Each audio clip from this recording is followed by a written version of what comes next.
In this video, you'll find out whether you should grow your plants in the ground, in pots, or in garden beds.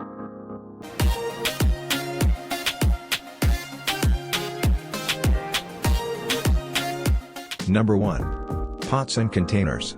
Containers are great because they are perfect for small spaces. They allow you to grow on a patio, balcony, or even indoors. Additionally, containers give you the ability to move your plants away from bad weather, frost, or very hot temps. The downside is that you have to water very frequently, as water drains out quickly.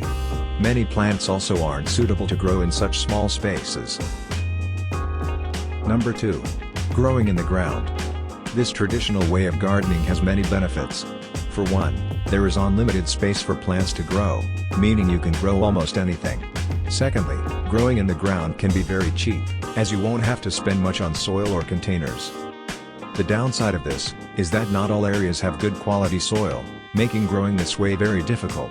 Also, with the plants being solo, growing in the ground can be a very big strain on your back. Number 3. Raised garden beds. Garden beds combine growing in the ground with growing in containers. They allow you to control the type of soil you want, and they give plenty of space for plants to grow. They also help prevent pests, and are also the most appealing to look at, out of the three. Garden beds also come with disadvantages. The amount of soil needed to fill them can be quite costly. They also tend to rot after a few years, if made from wood. In conclusion, what you decide to grow in depends on numerous factors. Containers are more suitable for small spaces and small plants. Raised beds are suitable for most plants, but do require some space, and lots of soil.